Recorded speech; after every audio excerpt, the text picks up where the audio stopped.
Hello friends, आज की video में हम मॉडर्न हिस्ट्री का एक बहुत ही इंपॉर्टेंट टॉपिक को डिटेल में कवर करेंगे जिसका नाम है चार्टर एक्ट ऑफ 1853। इससे पहले चार्टर एक्ट ऑफ 1833 आया था और क्योंकि ब्रिटिश गवर्नमेंट ने ये चार्टर ईस्ट इंडिया कंपनी को 20 सालों के लिए दिया था, इसीलिए नेक्स्ट चार्टर 1853 में आया जिसे कहा गया charter act of 1853।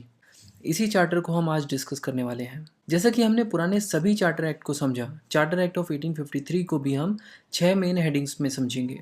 Monopoly of trade, control of company, administration, provincial legislature, revenue और सेंट्रल लेजिस्लेचर। लेकिन चार्टर एक्ट 1833 में ब्रिटिश गवर्नमेंट ने ईस्ट इंडिया कंपनी की ट्रेड मोनोपोली पूरी तरह से ख़त्म कर दी थी। तो यहाँ पर हम मोनोपोली ऑफ ट्रेड की जगह कुछ और पॉइंट्स को कवर कर लेंगे। स्टार्ट करते हैं कंट्रोल ऑफ कंपनी से। चार्टर एक्ट ऑफ 1833 में हमने देखा था कि ईस्ट इंडिया कंपनी एक प्योरली पॉलिटिकल बॉडी बन चुकी है जिसका कंट्रोल कोर्ट ऑफ डायरेक्टर्स और बोर्ड ऑफ कंट्रोल के पास है, जिसमें कोर्ट ऑफ डायरेक्टर्स की संख्या रखी गई थी 24। चार्टर एक्ट ऑफ 1853 में चेंज ये किया गया था कि कोर्ट ऑफ डायरेक्टर्स की संख्या को घटाकर अब 18 कर दिया गया और साथ ही साथ ये भी कहा गया कि इन 18 कोर्ट ऑफ डायरेक्टर्स में से 6 को ब्रिटिश क्राउन द्वारा नॉमिनेट किया जाएगा। अब हुआ क्या कि पिछले चार्टर एक्ट और इस चार्टर एक्ट के बीच, यानी साल 1833 और 1853 के बीच, इंडिया में ईस्ट इंडिया कंपनी की टेरिटरीज बहुत ज़्यादा बढ़ गई। सिंध और पंजाब अब ईस्ट इंडिया कंपनी की टेरिटरीज के पार्ट बन चुके थे। इसके अलावा लॉर्ड डलहौजी ने डॉक्ट्रिन ऑफ लैप्स लगाकर बहुत सारे राज्यों को भी एनेक्स कर लिया था। तो ब्रिटिश गवर्नमेंट को इसका अंदाज़ा था कि इतनी बड़ी टेरिटरीज को बेटर वे में एडमिनिस्टर करने के लिए नई प्रेसिडेंसीज और प्रोविंसेस बनाने की ज़रूरत पड़ेगी। इसीलिए चार्टर एक्ट ऑफ 1853 में कोर्ट ऑफ डायरेक्टर्स को नई प्रोविंसेस और प्रेसिडेंसी बनाने की पावर दी गई। तो ये थे चेंजेस जो कंट्रोल ऑफ कंपनी में किए गए। अब देखते हैं कि एडमिनिस्ट्रेशन से रिलेटेड क्या क्या चेंजेस किए गए। आपको तो पता ही है कि चार्टर एक्ट ऑफ 1833 में बंगाल प्रेसिडेंसी के गवर्नर को गवर्नर जनरल ऑफ इंडिया बना दिया गया था और गवर्नर जनरल को एक 4 मेंबर एग्जीक्यूटिव काउंसिल भी दी गई थी, जिसमें जो फोर्थ मेंबर था वो तो एक लॉ मेंबर ही हुआ करता था। अब प्रॉब्लम ये थी कि ईस्ट इंडिया कंपनी के टेरिटोरियल एरिया को बहुत ज़्यादा तेज़ी से बढ़ने की वजह से गवर्नर जनरल ऑफ इंडिया का काम जो है वो भी काफ़ी ज़्यादा बढ़ गया था।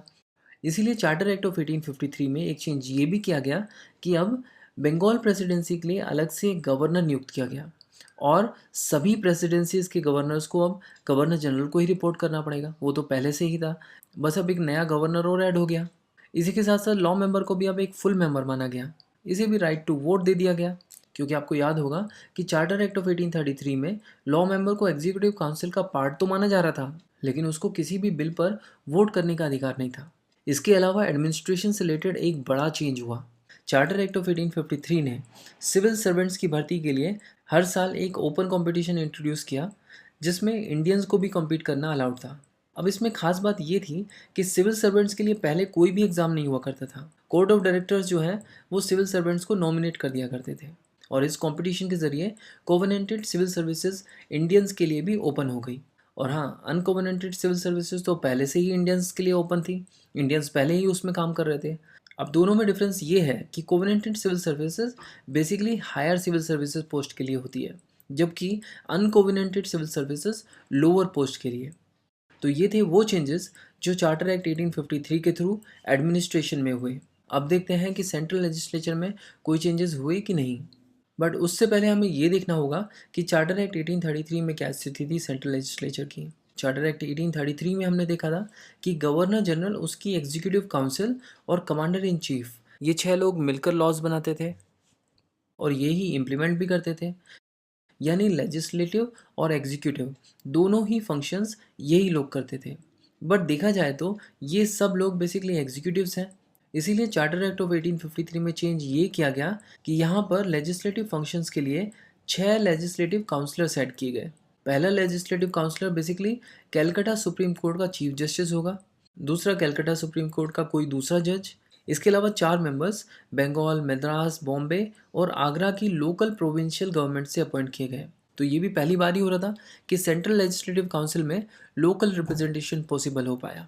अब ये जो 6 लेजिस्लेटिव काउंसलर्स हैं और ये 6 एग्जीक्यूटिव्स, यानी टोटल 12 लोग मिलकर लेजिस्लेटिव फंक्शंस के लिए रेस्पॉन्सिबल थे और ये 12 लोग मिलकर एक मिनी पार्लियामेंट की तरह फंक्शन करते थे। तो आप देख सकते हैं कि पहली बार एग्जीक्यूटिव और लेजिस्लेटिव फंक्शन को सेपरेट कर दिया गया। तो आपने देखा कि सेंट्रल लेजिस्लेचर में क्या क्या चेंजेस किए गए। और जहाँ तक बात है प्रोविंशियल लेजिस्लेचर की, तो आपको पता ही है कि चार्टर एक्ट 1833 में लॉ मेकिंग को सेंट्रलाइज कर दिया गया था, और चार्टर एक्ट 1853 में भी इसमें कोई बदलाव नहीं किया गया। अभी भी लॉ मेकिंग सेंट्रल लेजिस्लेचर के थ्रू ही हो रही थी, प्रोविंस लेवल पर नहीं। मतलब सिंपली बोल सकते हैं कि प्रोविंशियल लेजिस्लेचर एग्जिस्ट ही नहीं कर रहा था। अब देखते हैं रेवेन्यू। रेवेन्यू से रिलेटेड एक्चुअली यहाँ पर चार्टर एक्ट 1853 में कोई चेंजेस नहीं हुआ। जैसे कि आपने चार्टर एक्ट 1833 में देखा होगा कि ईस्ट इंडिया कंपनी के जितने भी ब्रिटिश पोजेशन थे इंडिया में, उसके अलावा जो सॉल्ट टैक्स है, यही दो सोर्सेज थे और ये कंटिन्यू रहे। अब बात करते हैं अदर पॉइंट्स की।